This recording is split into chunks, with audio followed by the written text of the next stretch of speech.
करो। मीरा, ओ मीरा, अरे विद्या तू कैसी है? मैं अच्छी हूँ। ये बता आज तो खेलने क्यों नहीं आई? हाँ आई रहती, माँ ने क्या है? हमें थोड़ी देर में कहीं जाना होगा। अच्छा चली जाना। चल तब तक खेलने चलता है। मीरा अपने दोस्तों के साथ खेलने लगती है। थोड़ी देर में माँ भी तैयार होकर आ जाती हैं और मीरा को पुकारती हैं। मीरा, ओ माइसा, आजा जल्दी, हमें विवाह में चलना है ना। आई मासा, अभी आई। आप कितने सुंदर लग रहे हो मासा। हम किसके विवाह में जा रहे हैं? बेटा, हम तुम्हारी बुआ के विवाह में जा रहे हैं। देख, सजावट कितना सुंदर लग रहा है ना। हाँ माँ, बहुत सुंदर। माँ ये कौन है इतनी सुंदर? यही तो है हमारी दुल्हन मीरा। कितनी सुंदर लग रही है दुल्हन। माँ मुझे भी दुल्हन बनना है। लेकिन दुल्हन बनने के लिए तो विवाह करना पड़ता है, और तुम तो अभी बहुत छोटी हो मीरा। फिर विवाह के लिए दूल्हा भी तो चाहिए। जब तुम बड़ी हो जाओगी तब तुम्हारा भी विवाह होगा मीरा। मीरा माँ के साथ घर लौट जाती है, पर अब मीरा अक्सर अपने विवाह के बारे में माँ से पूछती रहती है कि माँ मेरा विवाह कब होगा, कौन होगा मेरा दूल्हा। इसी प्रकार एक दिन जब माँ पूजा कर रही होती हैं, मीरा माँ के पास जाती है और फिर पूछती है, मेरा विवाह कब होगा माँ साहब? कौन होगा मेरा दूल्हा? बताओ ना माँ, बोलो ना माँ, मेरा दूल्हा कब आएगा?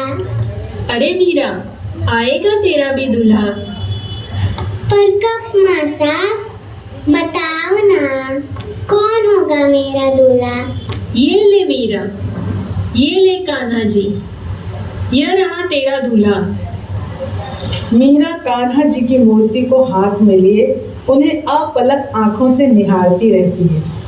कृष्ण को वर रूप में पाकर वह बहुत खुश हो जाती है।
मीरा अकेली बैठी अपने कृष्ण के लिए माला बना रही है। दूर से उसके माता पिता उसे देखते हुए आपस में बातें कर रहे हैं।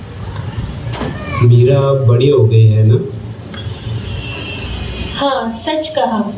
हमारी छोटी सी मीरा देखते ही देखते कितनी बड़ी हो गई है।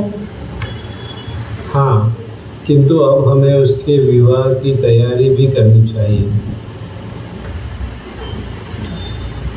मीरा बाई साहब, ओ मीरा बाई साहब, यहाँ आना जरा। थोड़े ही दिनों में मीरा की शादी हो जाती है और वह अपने ससुराल विदा हो जाती है।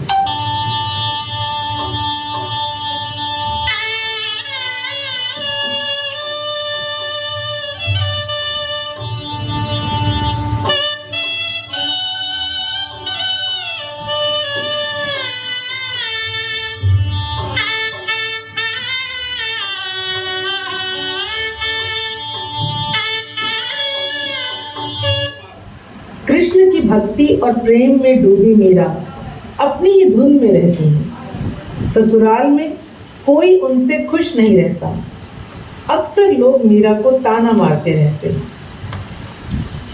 हाय, पता नहीं राणा जी किस जोगन को ब्याह लाए हैं।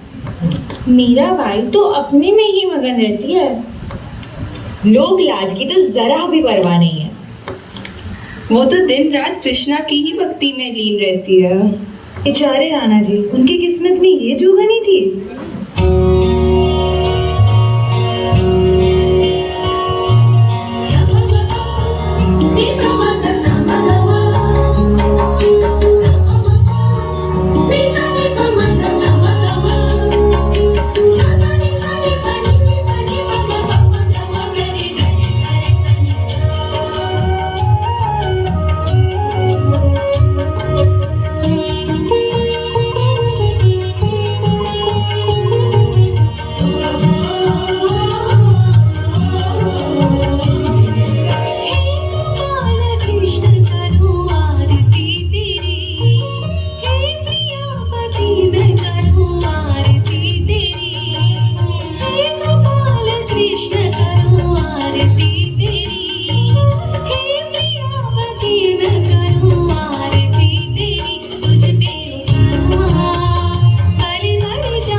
घर परिवार का काम कौन करेगा? राणा की बहू होकर ऐसी बात शोभा देती है। हाँ माँ, देखो ना, इसे अपने पति की नहीं बस उस बांसुरी वाले की ही सुध रहती है। लगता है हमारी भाभी तो पराई हो गई है। माँ जी, दीदी, घर का काम मैं निभाऊं या ना निभाऊं, पर मेरा मन तो श्री कृष्ण के चरणों में ही समर्पित रहता है। वही मेरे जीवन के सच्चे स्वामी हैं। तो क्या तुम कहती हो कि राणा तुम्हारे पति नहीं? माँ जी, सांसारिक रिश्ते तो क्षणिक है, पर शाम से जुड़ा यह संबंध अटूट है। बस करो, जाओ यहाँ से।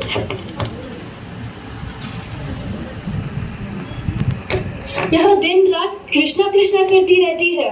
राणा की इज्जत तो मिट्टी में मिला दी इसने। माँ, क्यों ना हम इसे सबक सिखाया? ठीक कहा।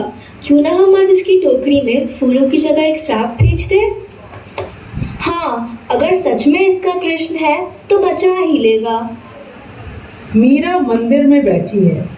दरबारी सांप की टोकरी लेकर उनके पास जाता है।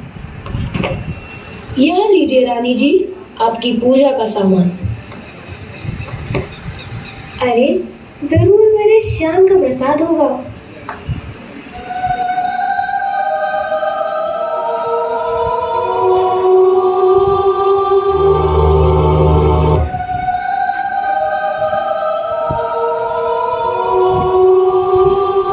मीरा टोकरी खोलती है। सबको लगता है सांप निकलेगा, लेकिन चमत्कार हो जाता है। सांप सुंदर पुष्पों की माला में बदल जाता है। सच्चे प्रेम और भक्ति को भला कौन मिटा सकता है? दिन गुजरते रहते हैं, पर मीरा की भक्ति और साधना में कोई कमी नहीं आती। मीरा आए दिन कृष्ण की भक्ति में डूबी रहती। बढ़ते बढ़ते बात इतनी बढ़ गई कि मीरा को एक दिन दरबार में बुलाया गया। पिताजी तुमसे कुछ पूछना चाहते हैं मीरा, उनकी बात का जवाब दो जरा। मीरा, तुम रानी होकर मंदिर मंदिर घूमती हो, लोक लाज, दरबार की मर्यादा भूल जाती हो क्या? राणा जी, मेरे लिए तो सबसे बड़ा दरबार श्री कृष्ण का है।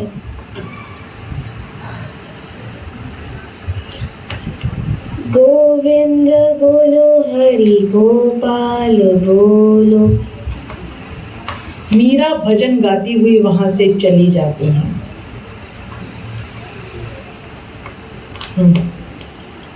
महाराज, यह तो आपका अपमान है, आपकी बात का अनादर है।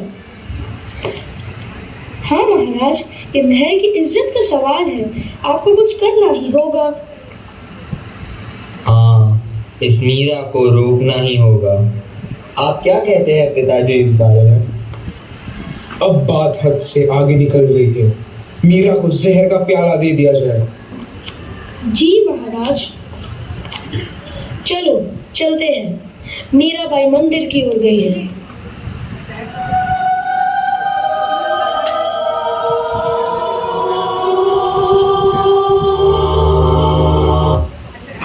इधर मीराबाई की सखियां उन्हें षड्यंत्र की जानकारी दे देती हैं, पर मीरा विचलित नहीं होती। दरबारी जहर भरा प्याला लेकर मंदिर में आता है।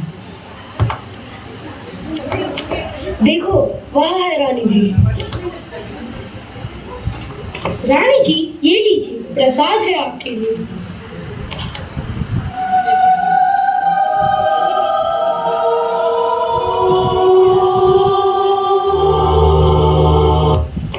प्रभु, यदि आप सचमुच मेरे हैं तो मेरी रक्षा कीजिए।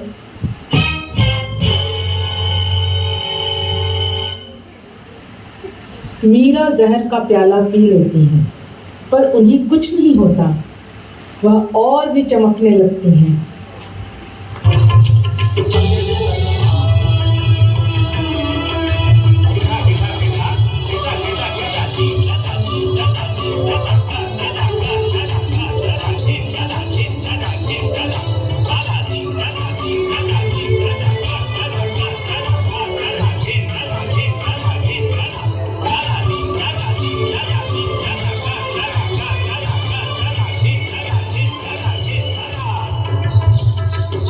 अरे, यह तो चमत्कार हो गया। देखो, यह है सच्ची भक्ति की शक्ति। विष भी अमृत बन गया। प्रभु की कृपा तो अपरंपार है।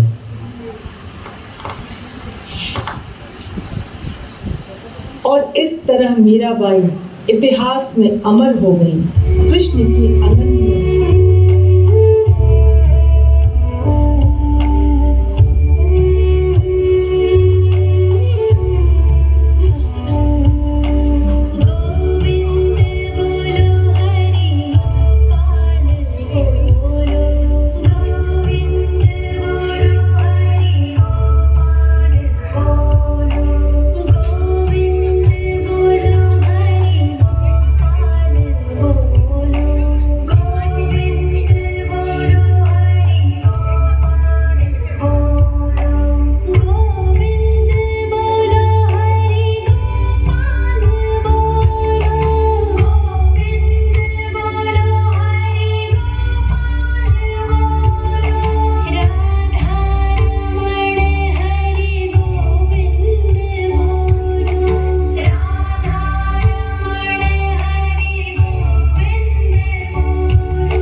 तो देखा आपने कितना खूबसूरत ये नृत्य नाटिका। ये आ जाइए, सब बच्चे आ जाइए। देखिए, आज़ादी के समय तिलक जी ने लोगों को जुटाया था, लेकिन गणपति बप्पा हर सोसाइटी में लोगों को जुटा रहे हैं कि मैं आया हूँ तो सब लोग एक साथ हो जाओ इस दिन। तो ये नृत्य नाटिका इतनी खूबसूरत, और इसको जया तुम भी आओ स्टेज पे।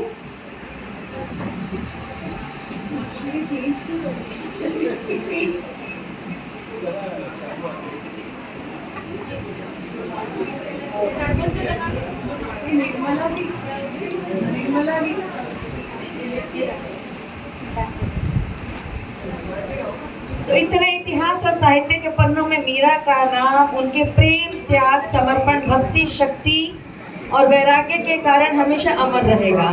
मीरा हमेशा जीवित रहेगी। ऐसे कहा जाता है कि मीरा सब राजपाट सबको छोड़ करके गुजरात के द्वारका में किसी का मानना है कि रणछोड़ जो मंदिर है वहाँ पर है उनकी समाधि, तो किसी का ये भी मानना है कि मेवाड़ में है। लेकिन जब जब श्री श्याम की गाथा गाई जाएगी, राधा के प्रेम की गाथा गाई जाएगी, तो मीरा के प्रेम और भक्ति की गाथा भी जरूर गाई जाएगी। एक बार जोरदार तालियां। और इस बार तो हमारे साथ एक और कलाकार जुड़े हैं, दिलीप। दिलीप आइए।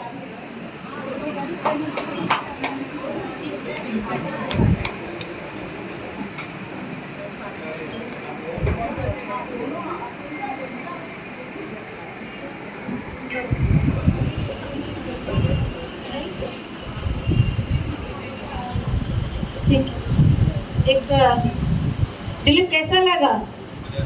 अच्छा लगा आपको? प्ले देखने में अच्छा लगा या करके अच्छा लगा?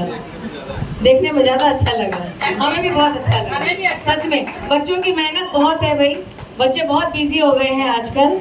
चलिए एक छोटा सा टोकन ऑफ अप्रिसिएशन ये दिलीप का।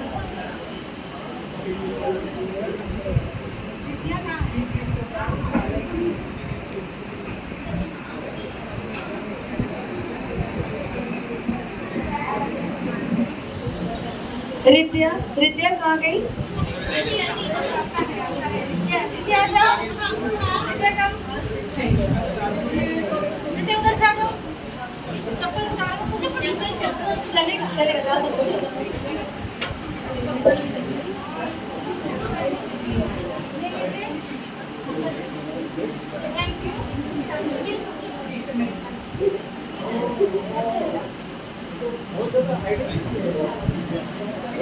उसका बाद में है। तो थैंक यू सो मच आप लोगों का, हमसे जुड़े रहिए।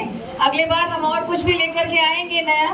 पिछली बार गंगा अवतरण था, उससे पहले सती की कथा थी, और इस बार मीराबाई की कथा है। ये हमारी टीम है, हमसे जुड़े रहिए। बहुत बहुत धन्यवाद आपका। संभाल। अभी एक